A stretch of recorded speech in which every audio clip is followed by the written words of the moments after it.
Hello friends, smarter systems की माई series में आपका स्वागत है और मेरा नाम है वरिंदर सिंह। पिछले सेशन में हमने जानकारी ली PHP माई एडमिन अर्थात लोकल होस्ट पर जाकर आप किस प्रकार से अपनी माई सीक्वल क्वेरीज को एग्जीक्यूट कर सकते हैं।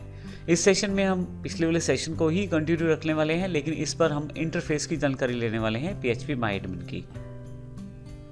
जैसा कि मैंने पहले भी बताया कि हमारा जो ये पूरा का पूरा कोर्स का स्कोप है वो माई सीक्वल तक लिमिटेड है, परंतु यदि आप PHP के साथ काम करना चाहते हैं, वर्डप्रेस के साथ काम करना चाहते हैं, तो इसके लिए आप हमारी और सीरीज को भी देख सकते हैं। तो आइए देखते हैं इस सेशन में हमें क्या जानकारी मिलती है। सबसे पहले मैं आपको बता दूं कि हमारे पास जब आप PHP माई एडमिन खोलते हैं, ओपन करते हैं, तो दो सेक्शन रहते हैं, एक लेफ्ट साइड पे, एक राइट हैंड साइड पे। लेफ्ट साइड पे आप सिलेक्शन करते हैं और राइट साइड पे आप उसको देख सकते हैं, अपनी सिलेक्शन को। इसके अलावा राइट हैंड साइड पे जब आप डिफ़ॉल्ट रूप में ओपन करते हैं तो काफ़ी सारी टैब्स ऊपर अवेलेबल रहती हैं, जिसमें मुख्य टैब है डेटाबेसिस।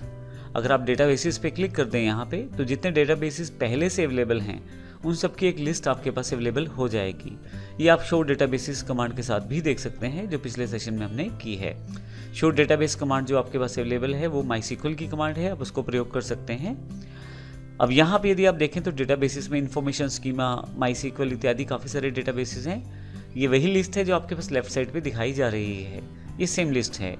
इस तरह से SQL के बारे में हमने जानकारी ली, यहाँ पे हम अपनी माई सीक्वल कमांड्स को एग्जीक्यूट कर पाएंगे। इसके अतिरिक्त स्टेटस, आपके पास जो स्टेटस है इस समय आपके डेटाबेस सर्वर का, उसकी जानकारी आपको मिल जाएगी यहाँ पे। यूज़र अकाउंट बड़ा इंपॉर्टेंट सेगमेंट है यहाँ पे। डिफ़ॉल्ट रूप में आप जो यूज़र अकाउंट से लॉगिन करते हैं वो रूट रहता है।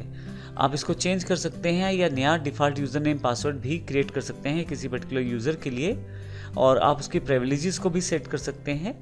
सपोज करें ये जैसे रूट यूज़र है और ये मेरे पास लोकल होस्ट पे लॉगिन है और इसको ऑल प्रिविलेजेस पहले से मिली हुई हैं, क्योंकि यह एडमिन यूज़र है। आप एडिट प्रिविलेजेस करके भी यहाँ से फर्दर इसको राइट्स अवेलेबल करवा सकते हैं, लेकिन इसके लिए आपको सुपर यूज़र से लॉगिन करना पड़ेगा, यानी कि आप खुद जो हैं मेन यूज़र होने चाहिए, एडमिन यूज़र होने चाहिए। यहाँ से जो ऑप्शंस या जो कमांड्स एग्जीक्यूट करने की पावर मैं इस पर्टिकुलर यूज़र को देना चाहता हूँ उनको सेलेक्ट कर सकता हूँ, और जो नहीं देना चाहता उसे डिसलेक्ट कर सकता हूँ। तो इस तरह से मैं बड़ी आसानी से यूज़ कर सकता हूँ अपनी प्रिविलेजेस राइट्स को।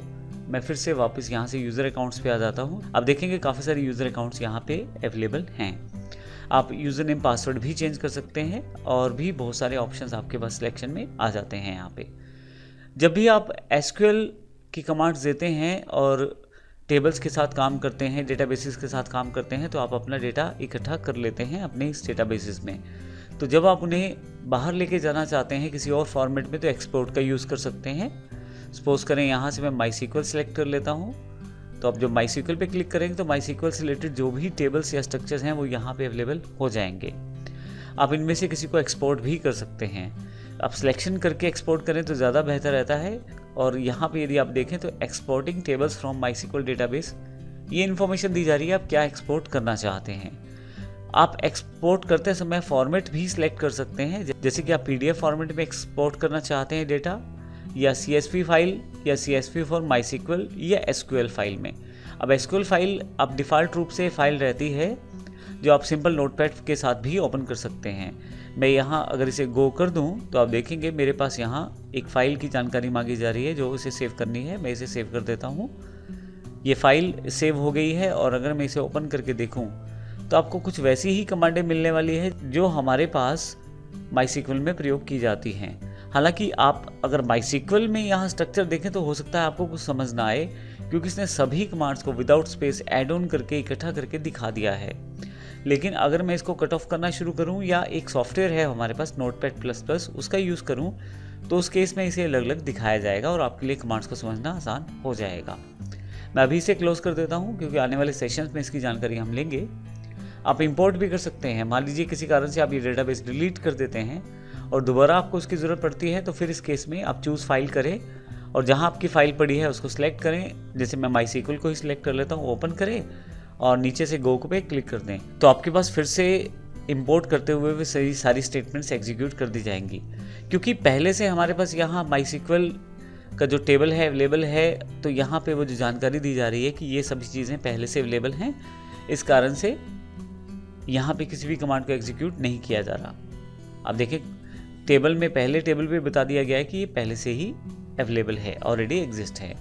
इसके अतिरिक्त आप ऑपरेशंस पे वर्कआउट कर सकते हैं। काफ़ी सारे ऑपरेशंस यहाँ पे अवेलेबल हैं। प्रिविलेजेस राइट्स डायरेक्टली यहाँ अवेलेबल हैं आपके पास यूज़र्स के लिए। रूटीन्स हैं, इवेंट्स हैं, काफ़ी सारी इन्फॉर्मेशन है यहाँ पे। लेकिन अभी हमारा जो पॉइंट ऑफ कंसर्न है वो एसक्यूएल रहेगा, जिसमें हम लोग काम करने वाले हैं।